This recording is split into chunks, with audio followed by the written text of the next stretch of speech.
Terpujilah namamu Bapa yang baik. Terpujilah namamu Tuhan Yesus. Terpujilah Engkau Roh Kudus. Terima kasih Tuhan Yesus buat kasih-Mu, cinta-Mu yang ajaib itu, yang telah meluluh telantahkan segala kegelapan, segala maut dan dosa. Dan hari ini ya Tuhan, kami bersyukur, kami berterima kasih oleh karena pengorbanan-Mu, karena kasih-Mu yang besar itu ya Tuhan, kami diselamatkan. Siapa kami Tuhan? Bahkan ketika kami ada di dalam dosa, Engkau hadir untuk menghardik segala kegelapan, sehingga terang Tuhan bercahaya atas kami. Dan kami menerima terang itu. Dan kami bersyukur. Terima kasih Tuhan. Terima kasih Tuhan Yesus. Terima kasih Tuhan Yesus. Kau sungguh baik, sangat baik, Kau teramat baik.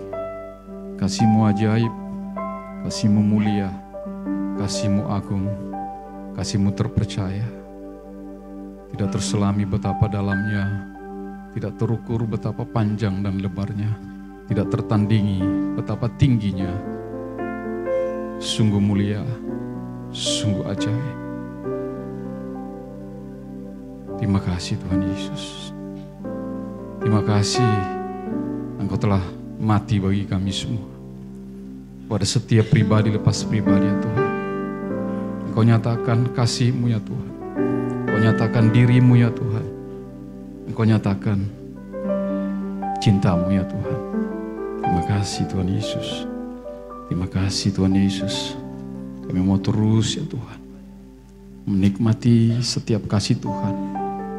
Dan biarlah kasih itu Tuhan mengalir dari setiap hidup kami ya Bapa. Hidup yang menyenangkan hati-Mu dan memuliakan Bapa di surga.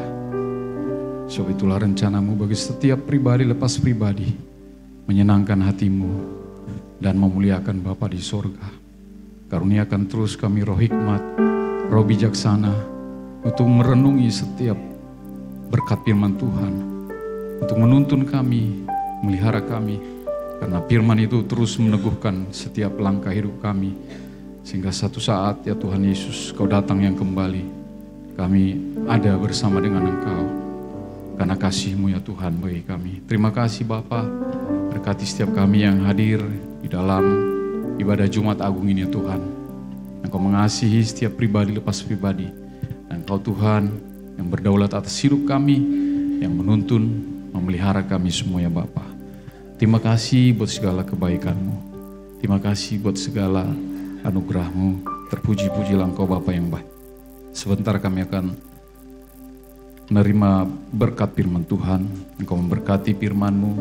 Engkau memberkati kami semua yang hadir di tempat ini. Engkau memberkati hamba-Mu yang beritakannya. Ya nama Yesus yang ditinggikan. Nama Yesus yang dimuliakan. Nama Yesus yang diagungkan. Kami mengucap syukur. Kami akan masuk dalam perjamuan kudus. Kau menguduskan perjamuan kudusnya Tuhan. Kau menguduskan kami semua. Layakkan kami semeja sehidangan dan Kau menikmati berkat-berkat-Mu. Terpujilah Bapa yang baik. Kami mengucap syukur di dalam nama Tuhan Yesus. Sama-sama kita katakan amin. Haleluya. Silakan duduk Bapak Ibu.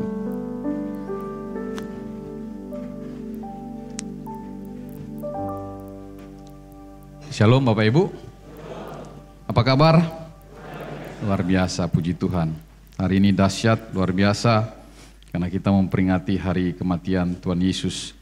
Dia mati bagi kita, Dia yang tidak berdosa dijadikan dosa karena dosa dan pelanggaran kita. Ya Bapak Ibu, saya akan membawakan tema firman Tuhan yang disediakan atau temanya tema nasional ya dari GBI, yaitu rela berkorban seperti Kristus. Nah, rela berkorban seperti Kristus. Jadi kita memperingati hari Jumat Agung ini, yaitu memperingati hari saat yang puncak dari penderitaan itu ketika Yesus ada di kayu salib. Jadi mulai dari dia ditangkap di Taman Getsemani itu, lalu diadili oleh Pontius Pilatus, dan tidak didapati kesalahan apapun pada dia, tapi imam-imam kepala dan orang-orang Saduki, orang Parisi, semuanya meminta untuk Yesus disalibkan. Tentunya dengan alasan-alasan mereka.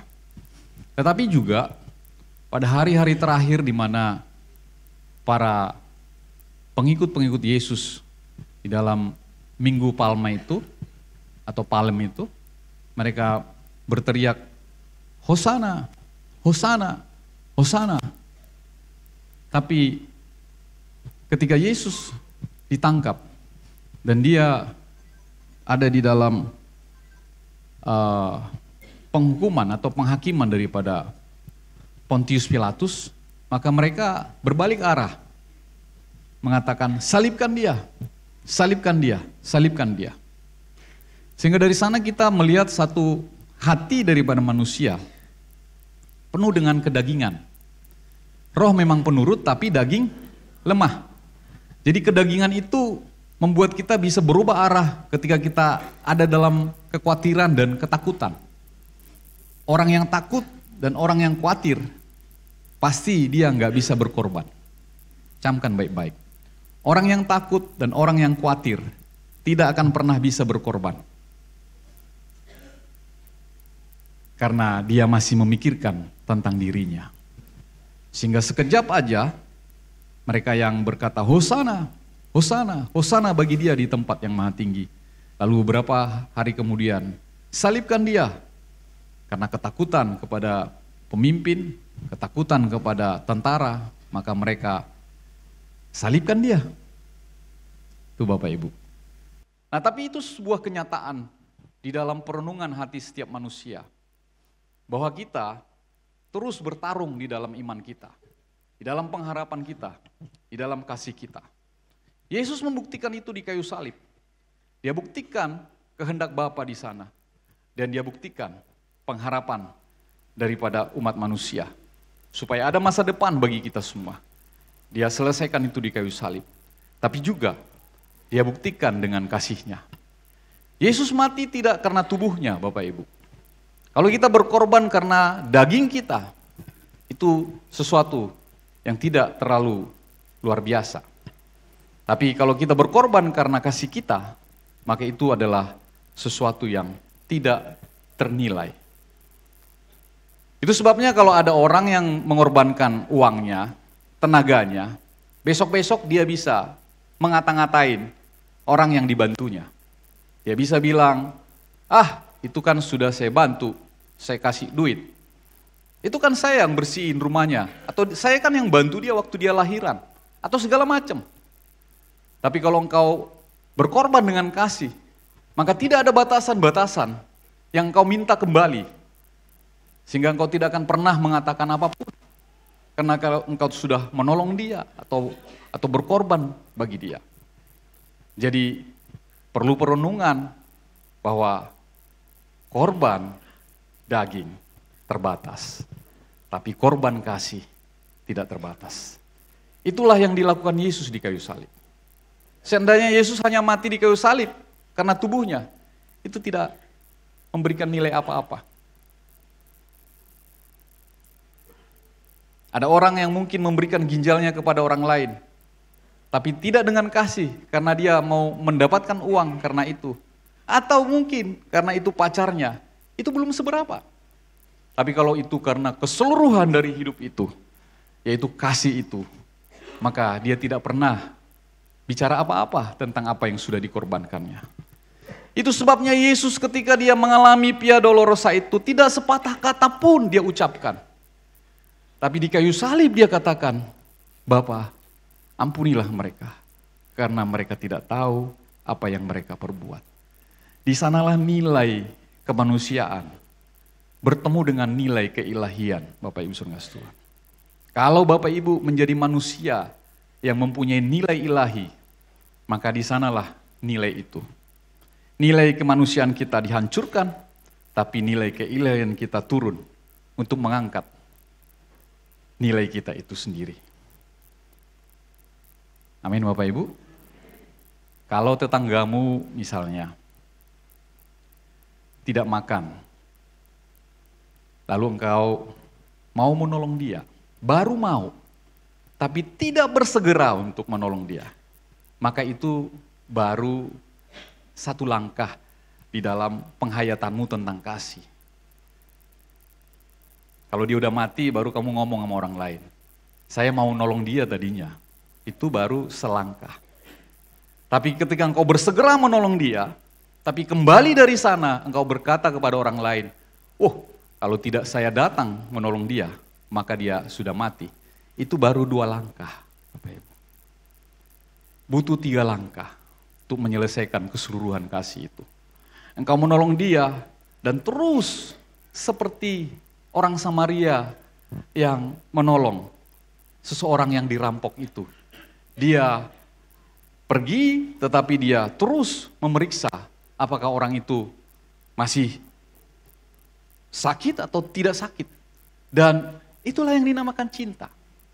Artinya ketika engkau memberikan kasihmu tidak ada batasan sampai di sana. Amin Bapak Ibu. Itulah kasih Yesus.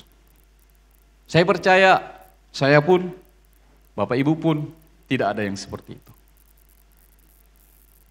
Kalau kita menangis karena melihat pengorbanan di kayu salib, sesungguhnya yang kita tangisi adalah diri kita. Karena kita sudah ditebus, tapi kita tidak bisa berbuat seperti dia. Tapi hari ini di dalam Jumat Agung ini, Tuhan menolong kita. Supaya kita merenungkan ini baik-baik. Minimal engkau masuk ke dalam 1 langkah, 2 langkah, atau langkah yang 2,5. Tapi untuk mencapai kesempurnaan itu, engkau butuh kehendak Tuhan kepadamu. Amin Bapak Ibu. Mari kita masuk dalam slide yang kedua. Jadi inti korban Kristus bukanlah tubuh fisiknya, tetapi kasihnya. Jadi ingat, inti korban Kristus bukan tubuh fisiknya, tapi kasihnya. Amin. Nah sekarang kalau engkau mau membantu orang, bukan karena fisiknya, tapi karena kasihmu. Bukan karena uangmu, bukan karena tenagamu, tapi kalau karena kasihmu, maka engkau akan memperolehnya kembali. Banyak aplikasi yang kita bisa terapin di dalam kasih itu. Banyak sekali Bapak Ibu. Saya tidak membangkit-bangkit, tapi saya mencontohkan saja. Ketika kita mengalami renovasi seperti ini sehingga hari ini kita bisa sekali ibadah seperti ini banyak di satu tempat ini Bapak Ibu, maka kita diminta fisik kita nyumbang uang, beri tenaga. Tapi kalau kita tidak merenungi pengorbanan Yesus di kayu salib, maka kita akan berkata, wah ngapain itu dibantu? Saya tidak setuju.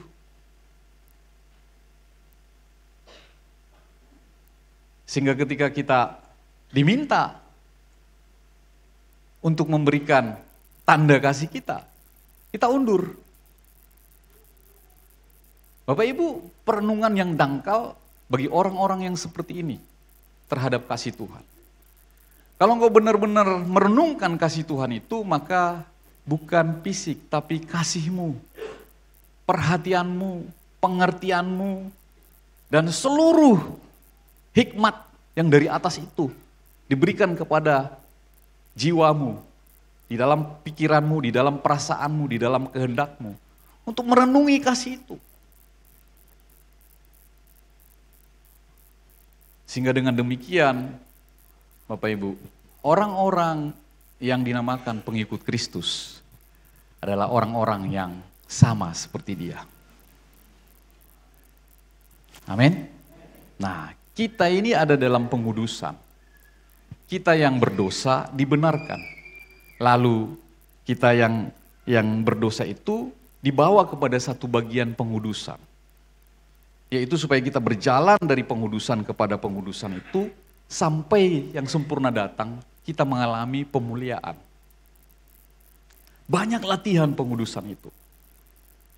Terutama ketika engkau ada di dalam hubungan suami istri. Itu adalah perjalanan pengudusan.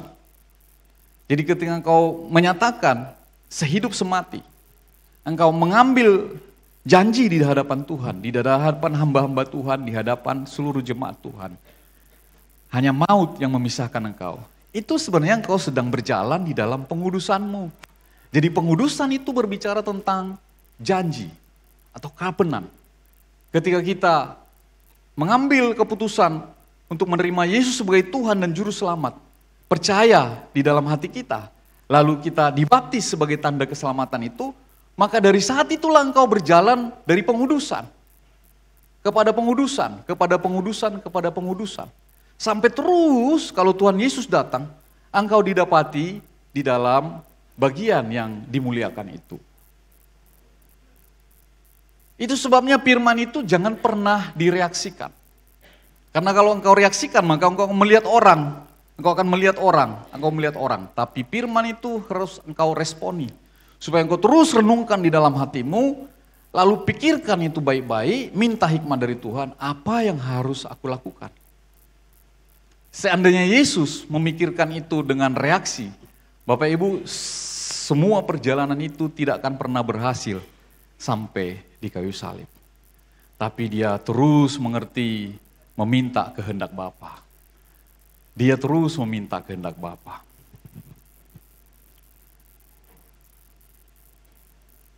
Jalan pengudusan ini Bapak Ibu, ada hari ini buat kita. Kita ada bergaul dengan orang-orang, itu juga jalan pengudusan. Kita bertetangga, itu juga jalan pengudusan. Mulai dari pernikahan, bertetangga, bersosialisasi dengan orang, semuanya itu jalan pengudusan. Tidak ada yang bisa mengecualikan. Oh kalau ini saya nggak mau, kalau ini saya mau, kalau ini saya mau, kalau ini enggak. Kalau kasih itu keseluruhan. Kasih tidak bisa setengah-setengah. Dan kasih itu harus seperti Yesus. Dia mencintai Tuhan dengan segenap hatinya, tapi mengasihi sesamanya dengan seluruh hidupnya. Itu jalan pengudusan Bapak Ibu. Jadi kalau engkau berantem di dalam komunitasmu, di dalam persekutuanmu, di dalam pelayananmu, atau dimanapun, engkau sedang diuji untuk memperoleh damai sejahtera itu. Sering kali kita berpikir damai sejahtera kalau kita gembira, kalau kita senang, kalau kita diberkati. Tapi kita lupa bahwa Yesus dimuliakan di kayu salib, itu adalah jalan damai sejahtera yang Tuhan sering berikan, contohkan sebagai inspirasi berkorban bagi kita.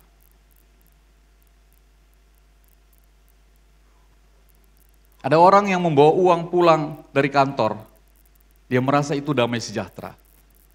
Ada juga nelayan yang mungkin bawa ikan dari laut, itu rasa damai sejahtera. Tapi ada orang yang ada di dalam masalah yang besar. Dia ada di dalam badai, mungkin petir atau di tengah ombak. Tapi dia bisa lewatin itu seluruh kesulitan di dalam ombak itu dan dia bisa sampai di pantai. Itulah damai sejahtera yang sesungguhnya. Ketika engkau ada di dalam masalah, di dalam pergumulan, di dalam kesakitan, di dalam ketakutan, di dalam kekhawatiran, tetapi engkau menyerahkan seluruh hidupmu kepada Tuhan, dan engkau dilabuhkan kepada tempat di mana Tuhan mau, itulah damai sejahtera. Tepuk tangan bagi Tuhan kita. Jadi damai sejahtera bukan soal makanan dan minuman. Damai sejahtera bukan soal uang atau apapun tentang kebendaan. Tapi damai sejahtera adalah ketika engkau bisa mengatasi setiap persoalan di dalam pengudusanmu untuk engkau datang kepada Tuhan. Kalau uang akhirnya engkau dapatkan tapi tidak membawa engkau kepada Tuhan, maka itu bukan damai sejahtera. Tapi kalau kesulitan bisa membawa engkau datang kepada hadirat Tuhan, itulah damai sejahteramu. Kalau engkau sakit datang kepada Tuhan, itulah damai sejahtera. Sekalipun engkau tidak disembuhkan. Kalau engkau dalam susah, engkau datang kepada Tuhan, Itulah damai sejahteramu, sekalipun kesusahanmu belum selesai. Tapi engkau dilabuhkan kepada satu pelabuhan, yaitu bertemu dengan Yesus. Di sanalah damai sejahtera itu. Maka keintiman dengan Tuhan, itulah yang kita cari di dalam pencarian pengudusan untuk memperoleh damai sejahtera itu. Tanpa keintiman engkau tidak akan pernah memperoleh damai sejahtera. Sehingga engkau mudah mengeluh, mudah menghakimi, mudah marah, mudah untuk menggerutu, dan lain-lain. Pelabuhannya ada di dalam keintiman itu. Ketika engkau sampai kepada tujuan itu, di sanalah Yesus berdiri menantikan engkau. Mari anakku, mari anakku.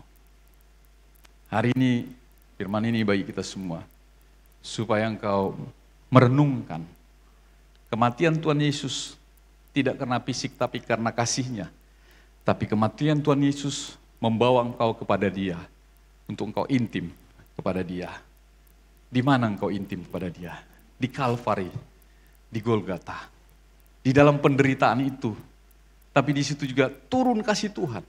Sehingga salib adalah pertemuan di dalam penderitaan dan karya penebusan. Jadi jangan pernah berpikir kalau engkau susah, kalau engkau ada dalam masalah, kalau engkau dalam kesakitan, Tuhan tidak pedulikan engkau. Tapi justru di sana Tuhan menantikan engkau, di dalam satu keintiman dengan Dia.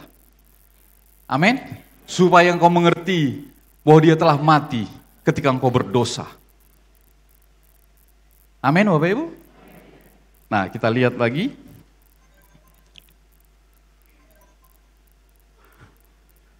Kasih sampai akhirlah yang memberikan nilai pada korban Kristus sebagai penebusan dan pemulihan. Jadi kalau kasih itu sampai hanya di tengah jalan, lalu kita mundur, maka Bapak Ibu saudara Tuhan, ada yang terdahulu tapi ada yang menjadi terakhir, ada yang terakhir menjadi terdahulu. Jadi perjalanan itu harus sampai kepada tujuannya Tuhan, bukannya tujuan kita. Jadi setia sampai akhir, itu dikatakan. Jadi kasih Yesus sudah dibuktikan itu di kayu salib. Setia sampai akhirnya. Amin. Nah, Ia mengenal dan mengasihi kita semua ketika Ia mempersembahkan hidupnya. Jadi Bapak Ibu saudara Tuhan, sebenarnya firman Tuhan ini ternyata ajaib. Tidak asal ditulis. Jadi hargai firman Tuhan ini. Kejadian 1 ayat 1 pada mulanya. Ternyata angka pada mulanya itu pun kalau dihitung secara angka orang Yahudi, itu sudah dinubuatkan Mesias yang menderita. Itu sebabnya mengikuti Yesus itu jangan pernah berpikir untuk senang-senang dan kaya raya. Tapi justru menderita. Loh kalau menderita saya nggak mau dong. Tapi Allah sudah menubuatkan bahwa di dalam penderitaanlah kasih Tuhan itu akan digenapkan kepada kita. Di dalam kesenangan itu maka engkau tidak akan pernah hatimu 100% kepada Tuhan. Tapi di dalam penderitaanmu, hatimu bisa meluap-luap datang kepada Tuhan, berharap. Karena tidak ada harapan lagi. Tapi itu keputusan di dalam hatimu. Ada banyak orang yang ketika dia sulit dan menderita, keputusannya tidak mengikuti Yesus. Tapi dia datang kepada hal-hal yang panah. Dia datang kepada dukun-dukun, dia datang kepada orang pintar. Makin dia datang kepada orang pintar, makin tidak ditemukannya jalan keluarnya. Karena dia tidak masuk kepada jalan itu. Padahal Tuhan sudah, ketika Yesus mati kayu salib, dia tabir itu terbelah dua. Terbelah dua bukan, wah ini orang dari Cina ini dikiranya hari libur ini ya. Saya tutup dulu. Dikiranya bukan hari libur. Jadi tabir itu dari atas sampai ke bawah. Untuk memberikan kita jalan masuk. Oleh itu masuklah kepada pintu gerbang itu. Masuklah kepada Dia. Datanglah kepada Dia. Jangan engkau selalu mencari jalan keluar. Karena ketika engkau ada di dalam masuk kepada Dia, maka Dialah jalan keluar itu. Amin. Masuklah dalam hadirat-Nya. Masuklah dalam hadirat-Nya. Saya sebagai gembala terus menyampaikan kepada Bapak Ibu. Engkau terus setiap hari harus tersungkur kepada Tuhan. Engkau bisa macam-macam, galau dan segala macam kalau engkau tidak mempunyai keintiman dengan Tuhan. Kau bisa marah tiba-tiba kalau engkau tidak punya keintiman dengan Tuhan. Tapi engkau akan dituntun hari demi hari. Tidak hari itu langsung kamu menjadi seorang yang punya hikmat dan bijaksana, hikmat yang dari atas. Tapi engkau terus intim dengan Dia, engkau akan dituntunnya, dipeliharanya, dijagainya. Amin Bapak Ibu. Nah, jangan pernah mengikut Tuhan berasa bahwa hari ini kalau saya mengikut Tuhan, selesai sudah. Bukan. Perjalanan akan dimulai dari pengudusan itu Bapak Ibu saudara Tuhan. Bisa gagal nggak? Bisa. Bisa. Petrus gagal. Tapi dia kembali kepada Tuhan. Siapa yang bisa berhasil? Tidak ada tanpa Tuhan. Ya oleh sebab itu, dalam perjalanan itu engkau harus menyerahkan sepenuhnya kepada nahkodanya, yaitu Tuhan Yesus. Amin. Nah, slide yang kedua, inspirasi daripada pengorbanan itu. Bahwa Yesus sudah memberikan contoh. Jadi kematian di kayu salib itu, Bapak Ibu, jangan pandangin penderitaan dan bagaimana dia ada disalibkan itu. Tapi itu contoh bagi kita. Seperti itulah yang harus kita alami ketika kita memikul salib kita.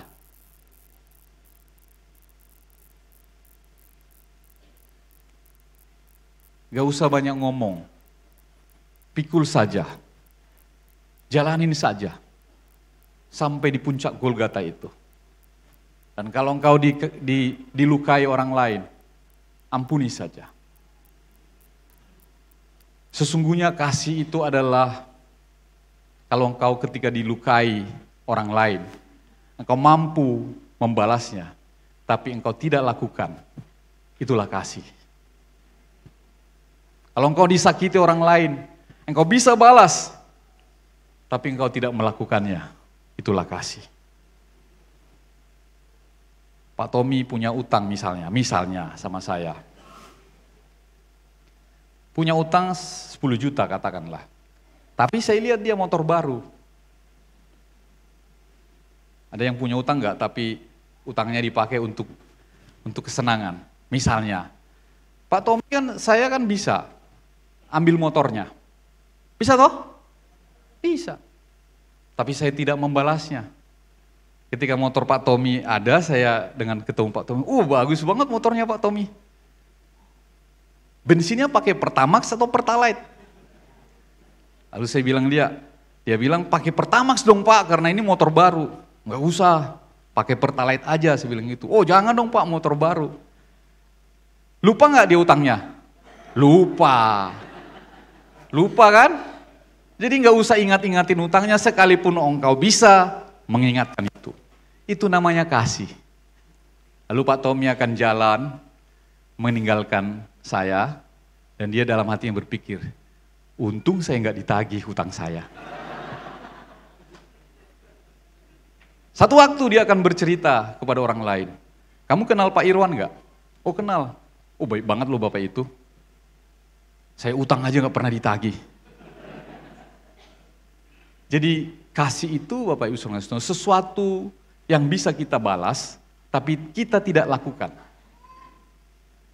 Amin. Kalau saya ngomong kasar sama Bapak Ibu, bisa balas enggak? Bisa, balas dengan kata kasar juga. Tapi kalau Bapak memiliki kasih, maka Bapak menahan.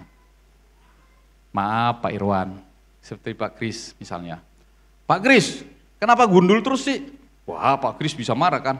Apa sih Pak Pendeta mau ngomongin gundul? Tapi Pak Kris bilang, maaf Pak Irwan, saya mau irit sampo.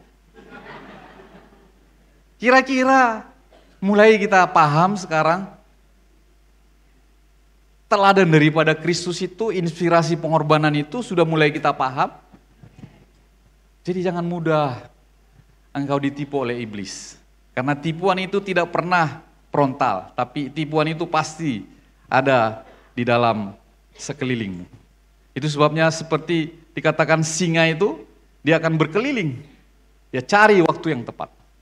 Jadi temptation itu, godaan itu selalu tidak terduga datangnya. Tapi engkau siap dengan keintiman dengan Tuhan, maka engkau punya hikmat untuk mengelolanya.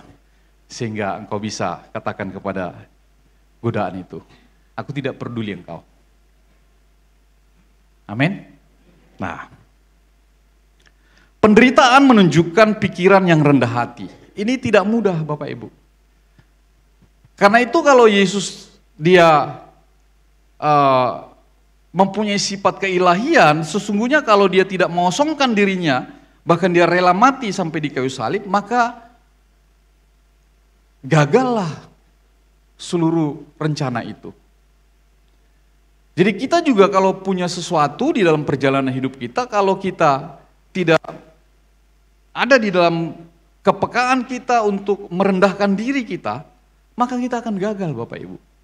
Berantem, ribut. Contoh, suami istri punya uang, lalu istrinya merasa mau beli ya apa yang dia perlukan, suaminya apa yang dia perlukan. Dua-duanya bertahan, saya mau ini, saya mau ini. Bapak Ibu kira-kira maksimal enggak penggunaan uang 10 juta misalnya yang dipunyai itu? Nggak maksimal.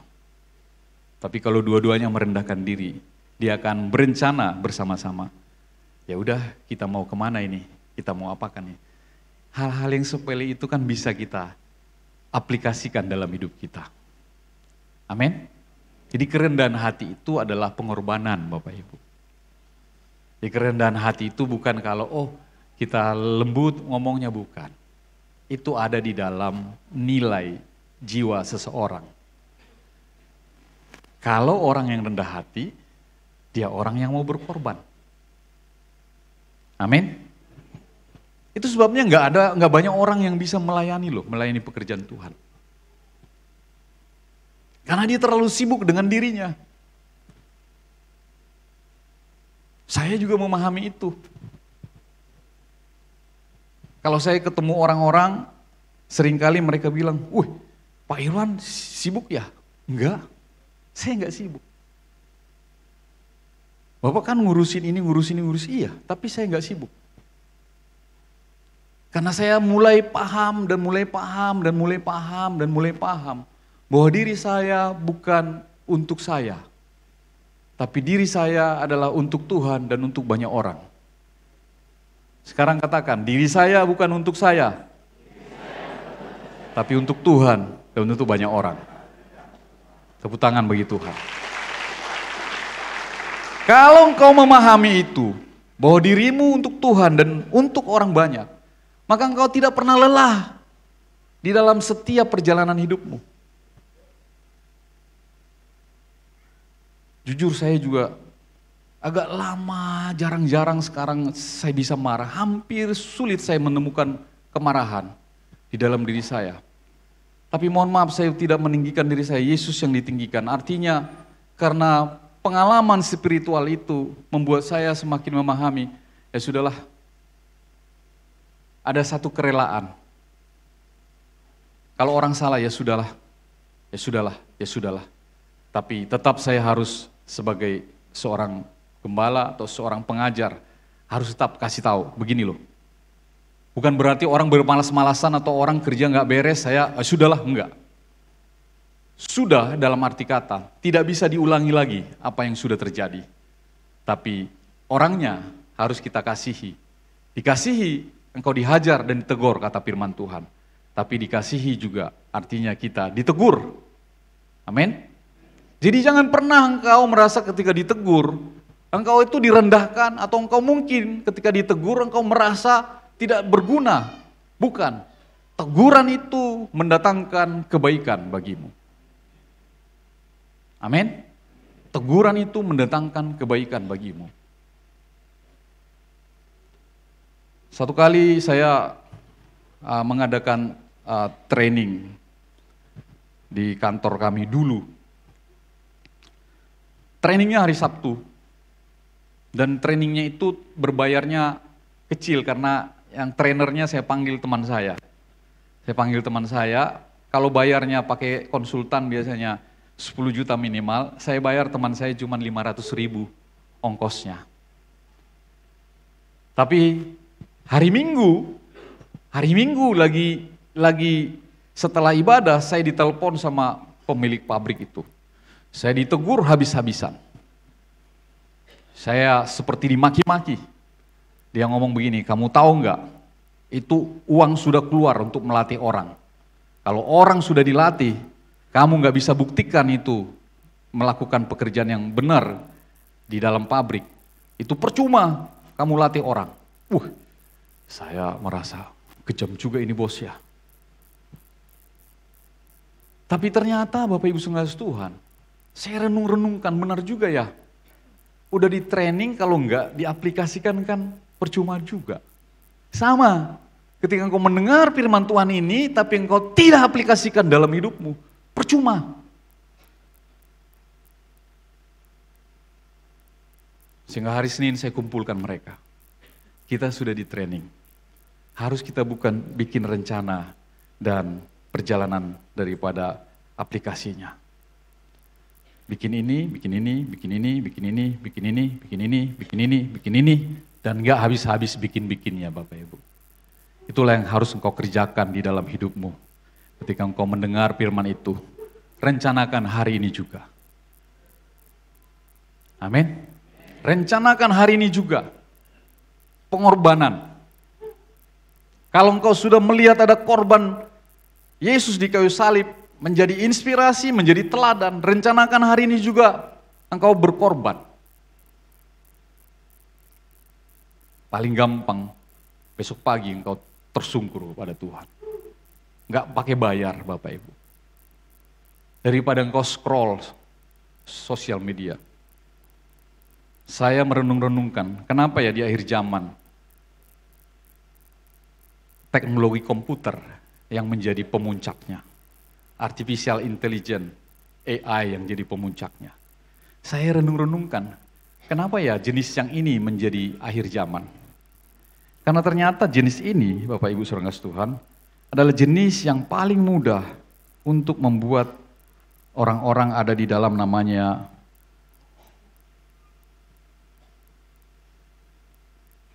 pembusukan otak.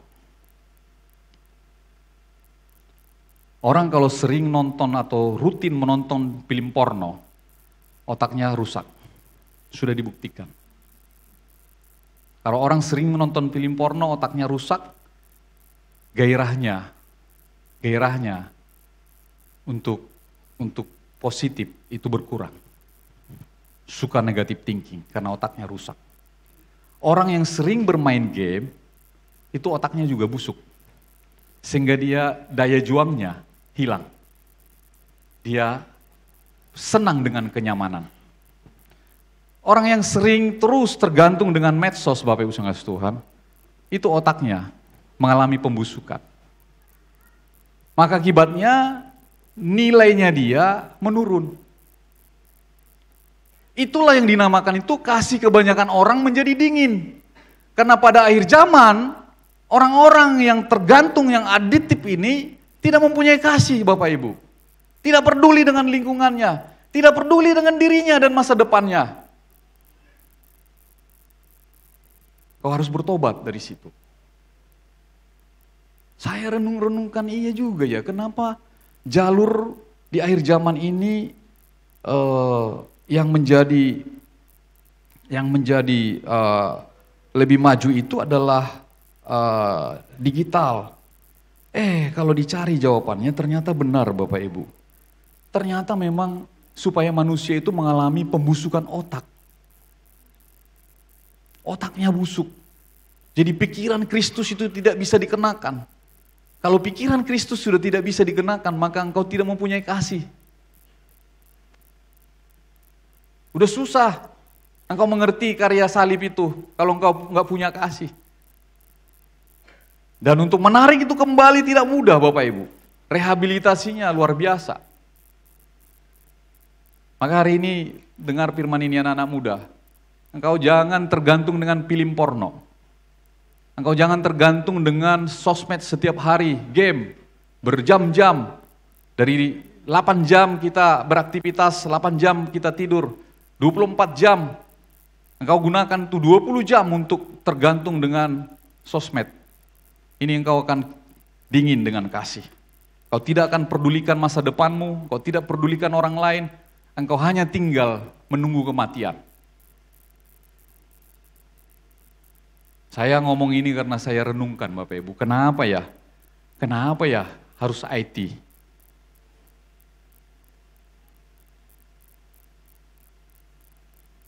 Hari ini kita mulai menata diri kita kembali. Amin. Ketika kita percaya kepada Yesus, maka Tuhan bilang, kembalilah kepada kasih yang mula-mula. Perayaan Jumat Agung ini berlalu, sebentar lagi kita pulang dari sini. Tapi apa yang kau bawa di dalam hidupmu? Kembali kepada kasih yang mula-mula. Tata dirimu kembali. Pelihara jiwamu. Buat engkau bernilai. Jangan engkau buang nilai yang ada di dalam dirimu. Ketika engkau marah, engkau sedang membuang nilai dirimu. Ketika engkau baper, engkau sedang membuang nilai dirimu. Ketika engkau menghakimi orang lain, engkau sedang membuang nilai dirimu. Nilai dirimu yang sesungguhnya ketika engkau ada dalam damai sejahtera, yaitu melewati batas-batas penderitaan itu. Dan ketika engkau melewati batas-batas penderitaan itu, Tuhan mengaruniakan kepadamu mahkota. Tepuk tangan bagi Tuhan kita. Sekarang apa ciri hati yang rela berkorban? Ciri hati yang rela berkorban yang pertama, tidak mencari, mengejar kedudukan. Saya harus kembali ke ayat ini. Karena saya pikir Bapak Ibu kita sudah bacakan ayatnya. Tapi kita baca ayatnya kembali ya.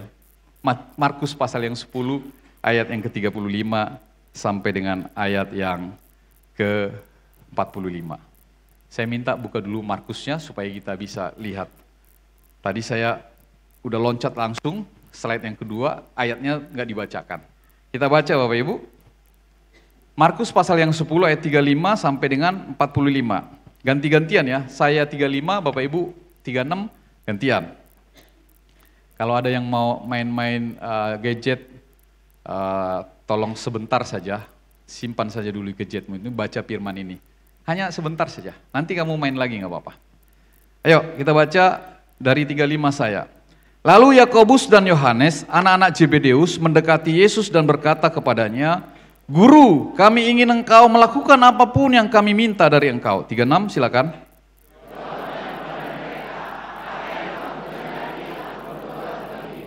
Lalu kata mereka, perkenankanlah kami duduk dalam kemuliaan-Mu kelak, yang seorang di sebelah kananmu dan yang seorang di sebelah kirimu. 38. Ya.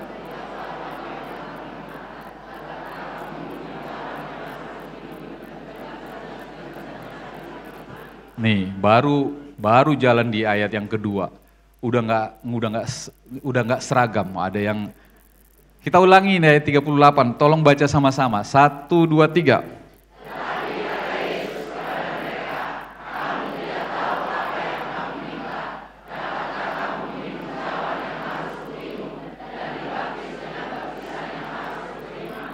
Jawab mereka, kami dapat.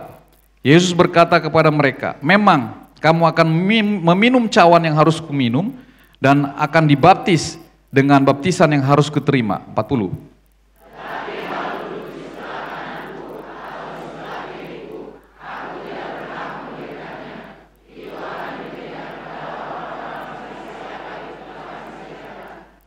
Mendengar hal itu, ke-10 murid yang lain menjadi marah kepada Yakobus dan Yohanes.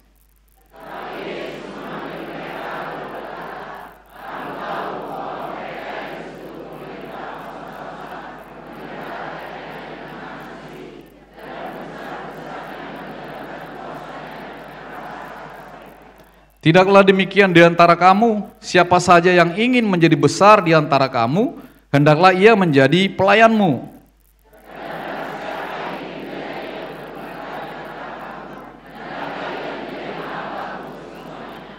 Karena anak manusia, sama-sama ya, 1, 2, 3. Karena anak manusia juga datang bukan untuk dilayani, melainkan untuk melayani dan untuk memberikan nyawanya menjadi tebusan bagi banyak orang. Amin. Anak manusia datang untuk Bukan untuk dilayani, tapi untuk melayani. Jadi pengorbanan itu harus dibuktikan dengan pelayanan, Bapak Ibu Saudara Tuhan. Jadi percuma kalau kita bilang kita mengerti pengorbanan Yesus, tapi kita diam. Kita tidak bertindak seperti Yesus untuk menjadi teladan kita. Tapi memang di dalam perjalanan setiap kehidupan manusia itu pingin tenar, pingin mencari kedudukan, pingin populer. Jujur Bapak Ibu, ini saya jujur. Ini kan saya khotbah ini juga berbicara di hadapan Tuhan, nggak hanya di hadapan jemaat. Satu kali saya main gitar, sore-sore jam 3. Main gitar, ada dalam hadirat Tuhan, saya berdoa, saya menangis. Lalu ketika saya selesai penyembahan itu, saya ngomong gini kepada Tuhan. Tuhan, saya pingin menjadi yang terkemuka di gereja. Saya pingin menjadi yang terkemuka di gereja. Tapi dijawab nggak saat itu Bapak Ibu? Nggak dijawab. Nggak dijawab. Tapi satu hari saya mendapat jawabannya. Ternyata jawabannya ini. Siapa saja yang ingin menjadi besar di antara kamu, hendaklah ia menjadi pelayanmu. Yohanes dan Yakobus juga kepingin begitu, mau di kiri kanan. Pingin menjadi yang terkemuka. Tapi dia tidak mengerti, untuk menjadi besar, itu butuh tanggung jawab Bapak Ibu. Ada orang hanya pingin saja, tapi ketika dia jalanin, dia tahu tanggung jawab itu, dia mundur.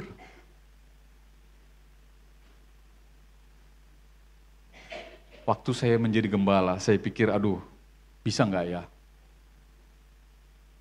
Pasti nggak bisa Bapak Ibu, kalau dengan kekuatan. Baris ini kira-kira berapa orang? 80 orang. 80 isi kepalanya. Mungkin ada 5 orang komplain hari ini dari sini, baris ini. Besok, baris ini 10 orang komplain. Enak nggak menjadi pemimpin di antara orang-orang? Nggak enak Bapak Ibu. Tapi kalau engkau mau menjadi yang besar dikatakan, engkau harus melayani mereka. Jadi jangan berpikir, oh kedudukannya saya dapat, tapi tanggung jawabnya saya nggak mau. Sama, engkau di kantor juga begitu, anak-anak muda yang masih berkarir. Jangan pernah berpikir engkau tiba-tiba diangkat menjadi manajer dan lain-lain sampai ke atas, tapi engkau tidak bertanggung jawab dalam pekerjaan-pekerjaan sebelumnya. Kau harus meniti dengan tanggung jawab. Tanggung jawab. Itulah Via Dolorosa itu. Setiap langkah, 14 tangga itu, Via Dolorosa itu, sampai di Bukit Golgata itu, kau harus berada dalam tanggung jawab. Suami istri juga sama. Engkau harus bertanggung jawab tahun demi tahun, jaga kekudusan suami istri, jaga kekudusan. Jangan engkau gagal. Kalau engkau gagal, mau mengulanginya susah sekali. Kepercayaan yang sudah hancur, itu tidak mudah Bapak Ibu. Apalagi kalau sudah soal hati, tidak mudah. Saya katakan ini supaya Bapak Ibu mengerti tentang perjalanan Via Dolorosa itu, pengudusan bagi kita. Jangan sampai gagal dan kita saling mendoakan. Karena tidak ada yang kuat di antara kita tanpa Tuhan. Amin. Itu sebabnya saya pun berdoa bagi jemaat. Setiap hari saya berdoa. Bangun pagi saya berdoa. Mau tidur saya berdoa. Jemaat Tuhan, suami, istri, anak, orang tua mereka, keluarga besar mereka. Aman dalam perlindungan Tuhan. Tuhan Yesus kaulah gembala mereka. Tuntun mereka, bawa mereka kepada aliran air yang tenang. Kepada tamannya Tuhan, mereka menikmati kesegaran di taman Tuhan. Mereka bersama-sama dengan Tuhan di dalam hadirat Tuhan. Dan hati mereka beria-ria karena Tuhan. Dan ketika mereka bergembira karena Tuhan, maka Tuhan menjawab doa mereka. Tepuk tangan bagi Tuhan kita. Nah, jadi yang pertama, jangan mencari mengejar kedudukan.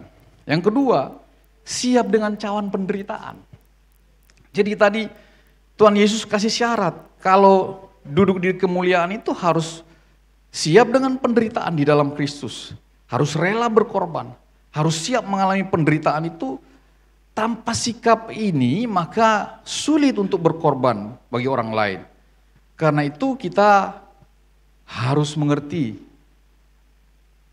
kerelaan itu. Amin. Harus mengerti kerelaan itu. Yang paling mudah engkau alami kerelaan itu di dalam rumah tangga, suami istri. Saya ngomong dulu sama orang-orang yang sudah berkeluarga. Rela. Dulu kita pacaran mungkin namanya cinta. Tapi berubah.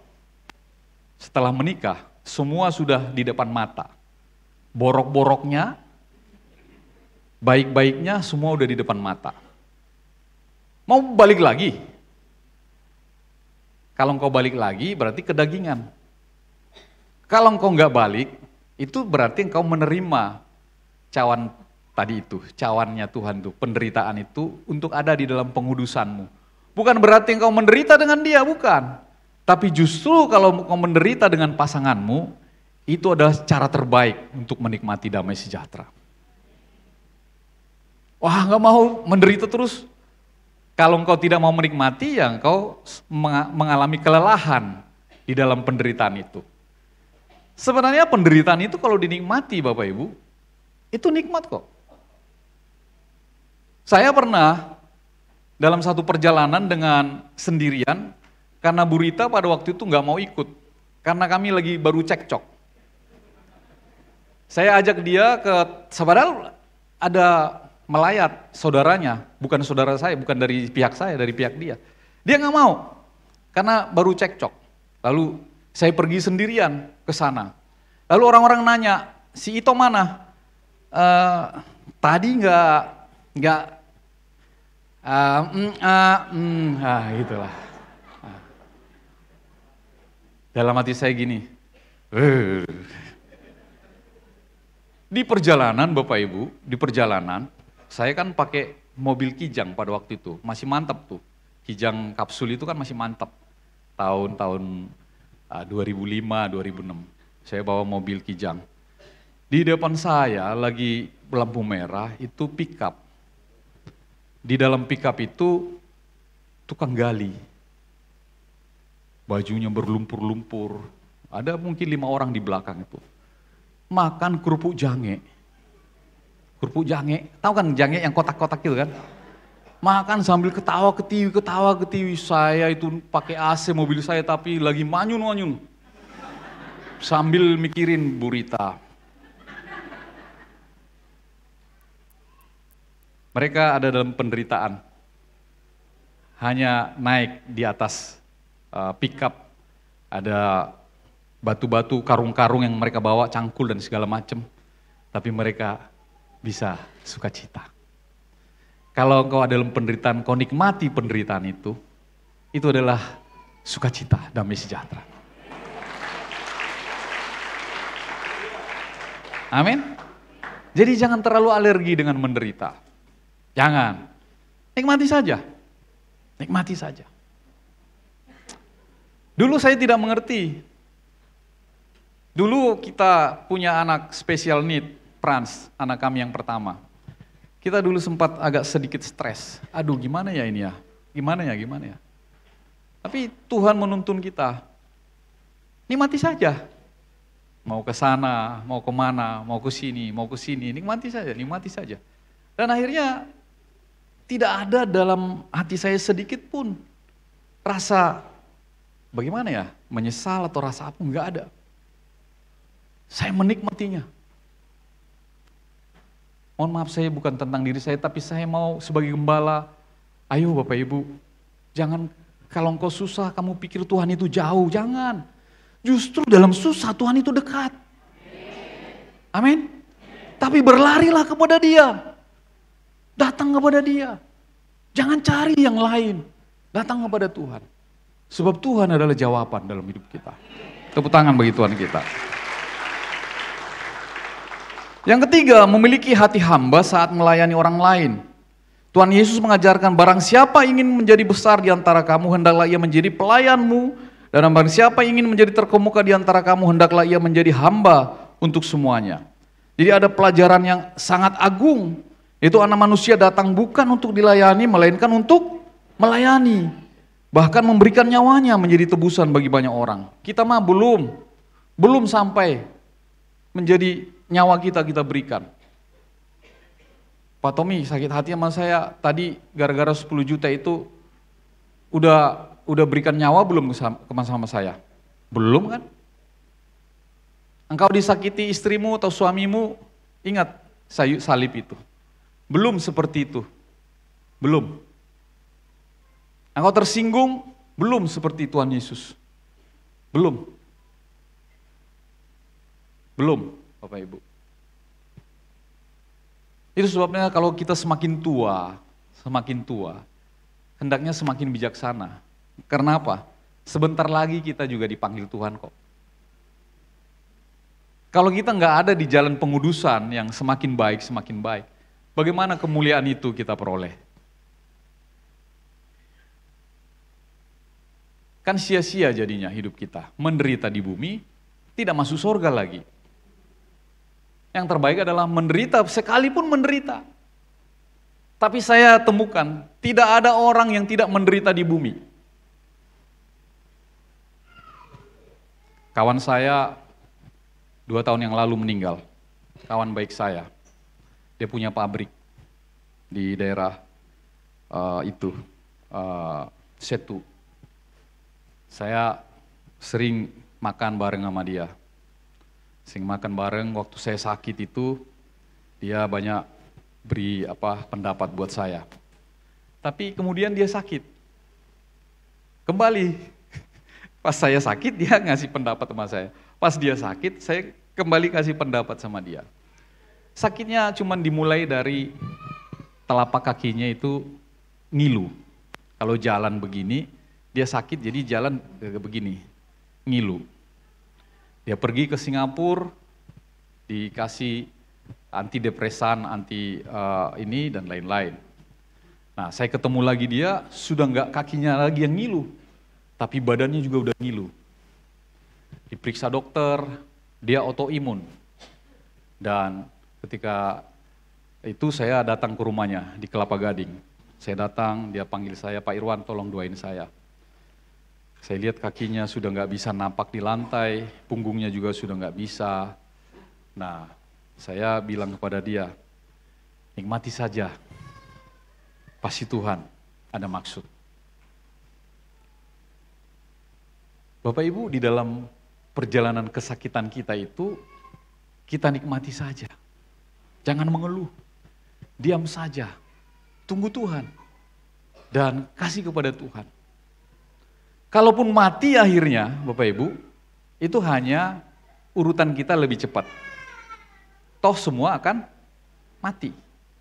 Semakin lama kita ada di muka bumi ini, sesungguhnya semakin banyak persoalan-persoalan yang harus kita hadapi. Tapi jangan hari ini bilang, kalau gitu mati aja Pak. Bukan. Maksudnya itu setiap persoalanmu, setiap problemmu, setiap apapun yang kau alami, nikmati saja supaya ada damai sejahtera turun.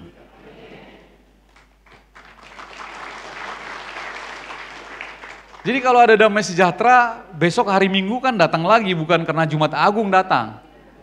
Iya kan? Minggu depan, minggu lagi datang ke gereja kan? Minggu depan lagi datang lagi kan? Tapi setiap hari engkau juga bersekutu dengan Tuhan. Setiap pagi kau harus bersekutu dengan Tuhan. Itu baru engkau mengerti firman itu. Engkau menikmati setiap kebaikan Tuhan. Selalu baru tiap pagi. Rahmatnya selalu baru tiap pagi, firman-Nya selalu baru tiap pagi. Hari-hari kita berbeda dengan hari-hari sebelumnya. Maka jangan engkau main game terus, jangan engkau nonton film porno, medsos terus. Engkau tidak mengalami sesuatu yang baru setiap hari, engkau tidak mengalami. Saya pastikan, engkau paling cuman begini terus, begitu-begitu aja, nggak ada. Saya udah usia 55 tahun ini. Tapi saya merasa begini, semakin tua, semakin 55 saya, semakin saya mengerti begini. Iya ya, hari-hari itu banyak disediakan Tuhan.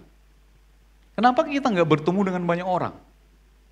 Sehingga saya senang sekali bertemu dengan banyak orang. Hampir setiap hari saya Pasti ada meeting sana, meeting sini, meeting sana.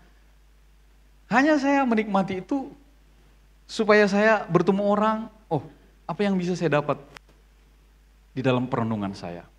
Apa yang bisa saya dapat? Kadang-kadang rugi, karena ketika kita bertemu banyak orang kan, kita harus buang waktu, buang uang, buang tenaga, dan segala macam. Tapi ketika kita bertemu dengan banyak orang, disitulah kita sedang berbicara tentang Tuhan kepada mereka. Nah itu dia pelayananmu. Kalau engkau nggak punya waktu melayani di gereja ini seperti Bang Yan, seperti Bang David, engkau bisa kan bertemu orang berbicara kepada mereka. Jadi Paskah itu Bapak Ibu Saudara Tuhan yang besok hari Minggu kita rayakan itu, Paskah itu, Pesak itu melewati, artinya merdeka, tapi merdeka dari mulut yang keluh. Merdeka dari mulut yang tidak bisa berbicara. Sehingga engkau memberitakan Injil kepada orang, berbicara. Karena engkau sudah dimerdekakan oleh Tuhan. Maka Pesak itu artinya engkau bebas menggunakan mulutmu, tapi untuk memberitakan Tuhan. Saya sampaikan ini kepada kita, lakukan itu. Bertemu orang lain, berbicara tentang kebaikan Tuhan. Kalau engkau nggak berani langsung ngomong nama Yesus, engkau berbicara tentang kebaikan dari dalam dirimu, tunjukkan kebaikan itu. Jangan menipu orang, jangan membuat orang ada dalam keadaan sulit. Karena ketika engkau posisi seperti itu, atau ribut sama orang, engkau akan didakwa. Katanya pengikut Tuhan. Tapi kalau engkau berbicara dengan baik kepada orang, kau tunjukkan kebaikan kepada orang, engkau rendah hati di sana dengan pengorbanan itu, maka orang akan melihat, tanpa engkau berbicara Tuhan pun, orang melihat, benar itu, Pak Pendeta itu. Amin Bapak Ibu? Nah, yang terakhir, kesimpulan, supaya kita masuk dalam perjamuan kudus. Hari ini sebenarnya enak Bapak Ibu, karena habis ini kan nggak ada acara apa-apa kan? Kita tambah 2 jam lagi ya. Pak Tommy oke? Oke, Pak Tommy ready dia karena istri ada di Turki.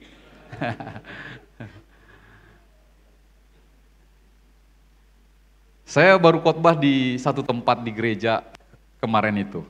Saya khotbah di ibadah. Ternyata gereja itu sekali ibadah. Jadi saya kan pikir itu kayak kita jemaat di sini. Jadi khotbah saya kepanjangan. Panjang banget khotbah. Jadi saya lihat udah jam 11 lewat, mulainya khotbah mulai sana kan jam 9.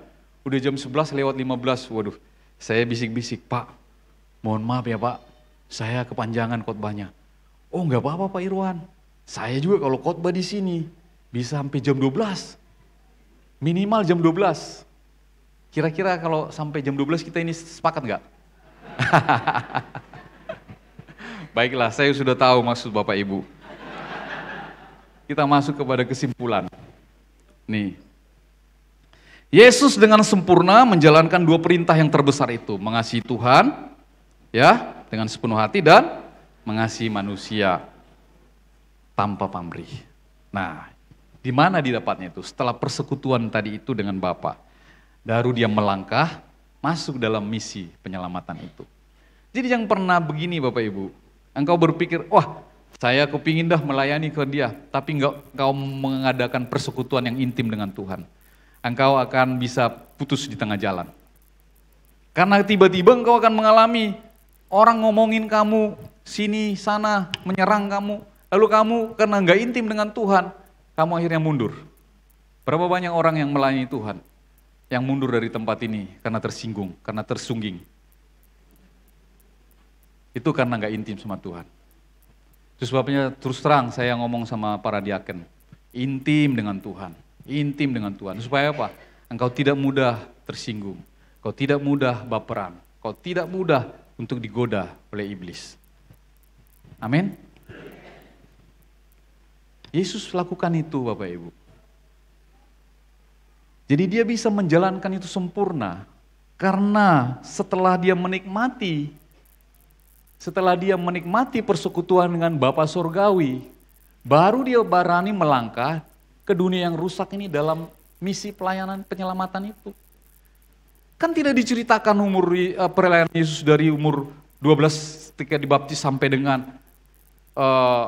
30 itu. Tapi disitulah Yesus datang kepada Bapaknya untuk merendahkan diri, untuk mempersiapkan dirinya. Karena orang Yahudi, kalau orang ngomong diperbolehkan kalau umur sudah 30. Ngerti sekarang kan? Kenapa enggak 30? Karena di orang Yahudi baru dianggap dewasa boleh ngomong itu kalau umurnya sudah 30 bisa ngajar. Itu Bapak Ibu, jangan pikir, oh iya kenapa ya? Dia ada, dia bersekutu dengan Bapaknya. Tapi dia baru boleh ngomong karena adat istiadat orang Yahudi memperbolehkan hanya begitu, seperti itu. Tapi ingat, persekutuan dengan Bapaknya. Pulang dari tempat ini engkau rencanakan persekutuan dengan Tuhan setiap hari. Anak-anak muda, engkau akan melihat hal yang berbeda dari hidupmu ketika engkau bersekutu dengan Tuhan dengan intim. Pasti kau lihat. Pasti kau lihat. Kenapa saya bisa pastikan itu? Saya mengalaminya Bapak Ibu. Saya mengalaminya. Saya ngelihat perbedaan itu. Engkau juga pasti mengalaminya. Amin? Nah, dan kata-kata yang di bawah ini, sama-sama kita baca. 1, 2, 3.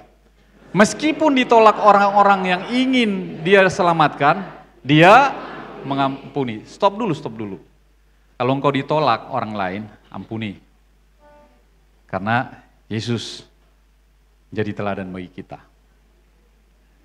Pendapatmu gak didengar, ampuni. Apalagi? Mungkin gak diterima rasanya di GB Bumi Anggrek ini, ampuni aku.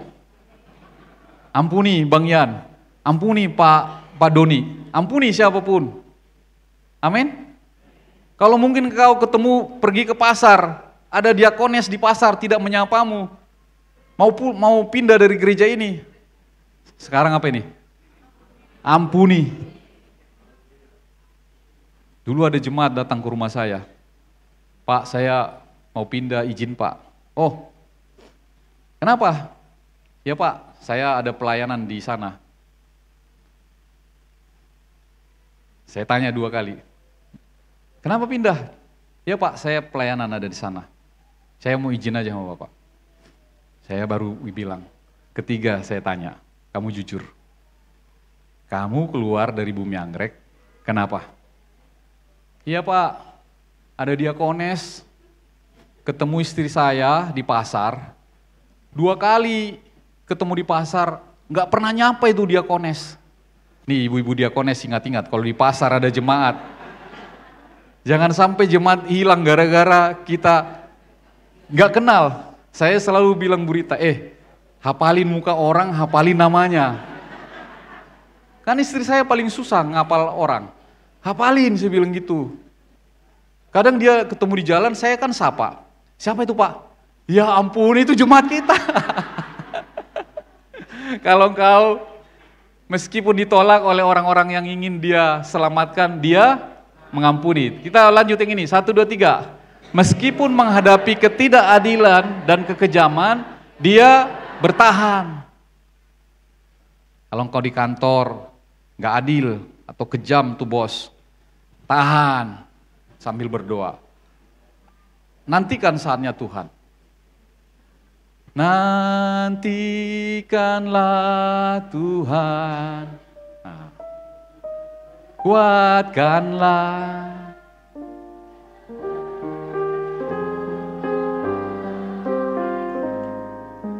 Ya, nantikanlah Tuhan. Nantikan Tuhan. Jangan buru-buru langsung mengundurkan diri. Nyari kerja susah bro. Nyari kerja susah Bapak Ibu. Bertahan, bekerja lebih baik, nantikan Tuhan, Dia akan mengangkatmu. Nah, ya tepuk tangan saja. Yang selanjutnya, 1, 2, 3. Meskipun tidak bercela, Dia menanggung dosa-dosa kita untuk mendamaikan kita dengan Tuhan. Nah, Bapak Ibu, saya percaya kita semua diberkati dengan firman Tuhan ini. Tapi yang penting kita pulang dari tempat ini, kita tidak sama. Kita sudah berubah karena kasih Kristus sudah mengubahkan kita. Mari kita semua bangkit berdiri.